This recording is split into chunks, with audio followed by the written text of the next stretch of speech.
કોંગ્રેસ ન્યાય યાત્રા યોજી રહી છે, લોકોનું સંવેદનાઓ લઈ રહી છે. ક્યાંક કોંગ્રેસ એ પણ જતા માંગે છે કે અમે વોટ નથી માંગતા, લોકો સુધી અમારા મુદ્દા લઈ જઈ રહ્યા છે. આ તમામ બાબતોમાં કોંગ્રેસ સમગ્ર દેશમાં કેમ્પેન કરી રહી છે. રાહુલ ગાંધીએ મોટું કેમ્પેન કર્યું છે. ત્યારે ટુડે ગુજરાતી ન્યૂઝ એક મોટો સવાલ, જે સવાલ 100 મણનો સવાલ છે, લોકસભા 2000 ચૂંટણી ટાણે ઉઠાવવા માંગે છે. અને આ સવાલના જવાબો પણ કોંગ્રેસ પાર્ટીએ કોઈ પણ રાજકીય પ્લેટફોર્મ પર રાજકીય લોકોને નહીં, વિરોધ પક્ષને નહીં, પરંતુ અંદર ખાને પોતાની માટે કામ કરતા કાર્યકરો અને પોતાની માટે ચૂંટણી લડતા ઉમેદવારોને ચોક્કસથી તેનો જવાબ આપવો પડશે. નમસ્કાર, હું છું ધનેશ પરમાર અને આપ જોઈ રહ્યા છો ટુડે ગુજરાતી ન્યૂઝ. તો દર્શક મિત્રો, સૌથી મોટા સમાચાર એ છે કે કોંગ્રેસ જે રીતે કાગરોળ મચાવી રહ્યું છે કે એજન્સીઓએ ભારતીય જનતા પાર્ટીના કહેવાથી તેઓના બેંક ખાતા સીઝ કરેલ છે. અને આ ખાતા સીઝ થતા તેઓ પાસે ઓફિસનો ખર્ચ, લાઇટ બિલ, અન્ય નાણાકીય વ્યવહારો ખર્ચાઓ માટે નાણાં નથી.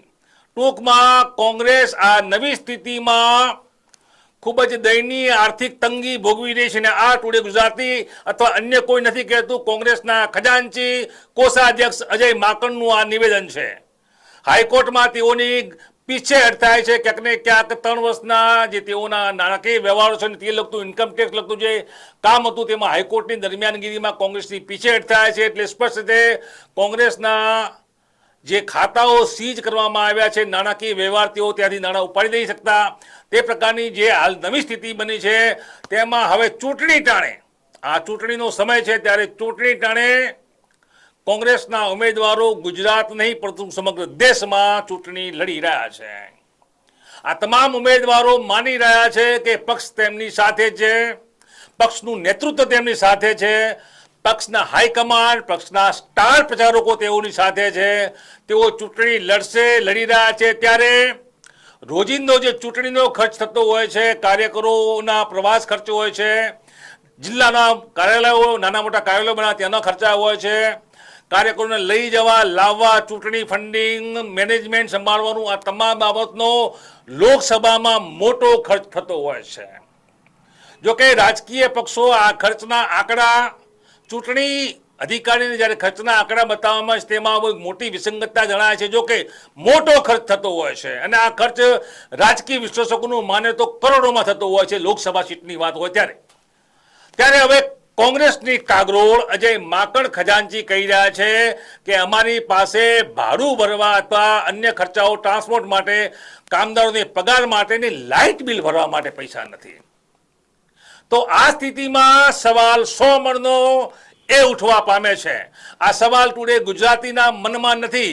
આ સવાલ ગુજરાતમાં અને સમગ્ર ભારતમાં કોંગ્રેસના સિમ્બોલ પર ચૂંટણી લડતા તમામ લોકોના, ઉમેદવારોના મગજમાં છે કે ચૂંટણી આવી છે, અમે પ્રચારમાં તો લાગી ગયા, પરંતુ જે રીતે કેન્દ્રીય નેતૃત્વ અને અજય માકણ કહી રહ્યા છે, કોષાધ્યક્ષ, કે પૈસા નથી, કાવડિયા વગર કેવી રીતે લડાશે ચૂંટણી. આવડી મોટી જે ચૂંટણી છે, મસ્ત મોટી ચૂંટણી છે, ગોમઠી ભાષામાં કહીએ તો મોટો ખર્ચ થવાનો છે, તો કાવડિયા ક્યાંથી લાવશું, તે દરેક કોંગ્રેસ ઉમેદવારના મનમાં આ સવાલ થાય છે. મોટાભાગે એવું બનતું હોય છે કે જ્યારે ચૂંટણી યોજાતી હોય છે, પ્રચારકો કોંગ્રેસના લાગી જતા હોય છે, ઉમેદવારો કોમમાં લાગી જતા હોય છે, ત્યારે બંધ બારણે અને ખાનગી રાહે ચૂંટણીનું એક મોટું ફંડ, વિધાનસભા હોય તો વિધાનસભાના ઉમેદવારને અથવા ત્યાંના જે જિલ્લા પ્રમુખ અથવા જિલ્લા મહામંત્રી હોય તેઓની સાથેના વ્યવસ્થાપન તંત્ર સાથે એ ફંડ ઉમેદવાર સુધી પ્રચાર અર્થે પહોંચતું હોય છે. દરેક પાર્ટીની આ એક સીધી સાદી વ્યવસ્થા છે. ત્યારે અજય માકણનું માનીએ તો તેઓ કંગાલ, બેહાલ, નિસહાય, આર્થિક ભીષની સ્થિતિમાં છે.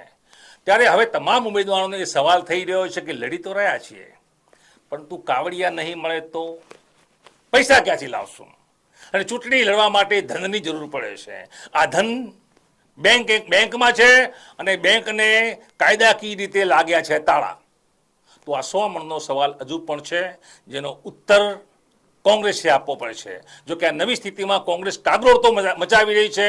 બેંકના ખાતા છે, સીઝ થયા છે, પૈસા નથી, આર્થિક તંગી છે, પરંતુ ચૂંટણી લડતા ઉમેદવારોને તેઓ પાર્ટી તરફનું જે ચૂંટણી ફંડ મળે છે તે કેવી રીતે આપશે તે બાબતે કોંગ્રેસનું શીર્ષ નેતૃત્વ આજે પણ નિરુત્તર છે.